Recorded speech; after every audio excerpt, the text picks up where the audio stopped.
awa na bandi ko sokola misili na sangisa wana misili ya kala bozomona ya sika na jongo pena mingi te na sangisa wana oya kana buka ki ane passé na buka ki kuna ane passé na teka na congélateur na mona eza muke na sangisa wana oya sika na ucho buka kaka lelo ona ucho buka na zamba yango misili ote ela mikwirikbe yango oyo misili ezalaka boye omoni misili mungu asko nazotia bicarbonate muke mpona elembisa eza nango deya pete mais goût bicarbonate pe jouaro na kati ya misili voilà natie na kaka muke mpo eza deja pete mama misili yango buki te nasangisi yango na oyo ya sika na oyo ya kala ya sika vert ya kala eza deja si batokisa mais nasangisi yango kaka etoka lisusu elemba lisusu. Voilà, restez branchés. Bon, mon ndenge mama aza kolamba misili na yauti kobuka pe akolia yango. Ihi! Awa, euti na moto. Euti na moto na tiango oyo eza lokola passoire. Mai nyonso ezoleka mbala moko na voilà. Oh, asokolaka biloko na la vaisselle. Soki babenga yango nini? Na kombo ekimi pardon bo comprendre ka moi eleki makasi ya bakombo ekimi nazosokola misili na ngai tema nasokolaki yango natokisi yango na bicarbonate goût ya bicarbonate ebima etikala mpenza te mpo bicarbonate epesaka biloko bololo soki eleki reste branché yo mpeli ndeni balambaka misili te otala mama maze ndenge nini alambaka ndenge nini balambaka misili nazosokola yango susu deuxième tour ndenge bozomona eza kosokola mbala moko na tiango siko na nzungu oyo na kolambela misili na olamba ngo na nzungu oyo misili basalaka ngo boye na boyi kotuta liboka mo eza makasi na kofinaka boye moni nde bafinaka misili boye me ye na kofine mingi te mpo aza vraiment ya sika awuti kobukama lelo voilà mingi balingaka misili bakati ye mike natie mwamba na ngai omoni natie mwamba na ngai oyo etikali yango oyo natie biloko na ngai na moto na mai deja natie na mesure oyo nakoki kotia na olamba yango na mwamba oyo ngai alingaka mwamba kisasa te nalingaka mwamba awa te mwamba oyo eza pire oyo wana bakangaka bapo wana ezalaka bamelange yango soki na biloko nini soki mpe na farine soki mpe na fufu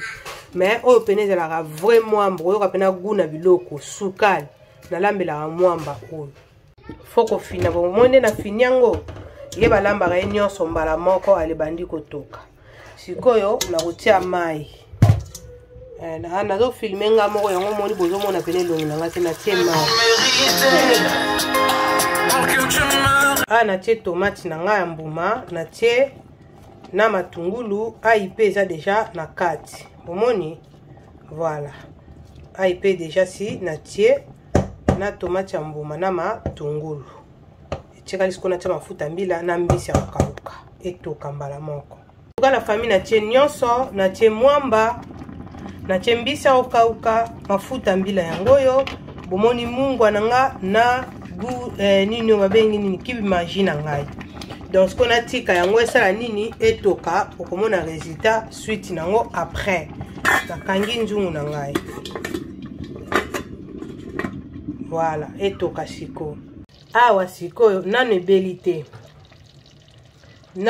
te malembe ekobela voilà ngai oyo nazobalola biloko na nga bomoni misili na nga mwamba na ebeli te parce que ai elembi te voilà misili balamba yango kaka neti fumbwa mais sikoyo ye batokisaka ye mingi otie pe neti yanga ya poto boye nabuki na poto eza vraiment pete donc natie na kaka bicarbonate mukie kaka mpona goût wana ndenge tomesana mais eza vraiment pete misili na nga yango oyo nazo continue kolamba awa finition bomoi ndenge mafuta elembi likolo nasilisi kolamba misili na nga sikoyo nalingi kolia nasi servir voilà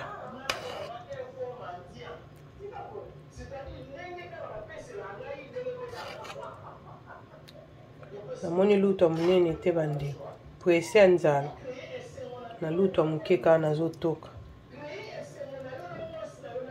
misili yango oyo yo moto yebi kolamba misili te tala yango oyo nga moko na kolia nyonso tu c'est normal ekangama na lutu boye po ezalaka ekomi basenga abakisa mwa soupe voilà bopesanga bon appétit na olia na likayabu semoule nyonso eza mpona nga te na bana voilà na olia vraiment na likayabu akisalaki ndeki oyoka gu nango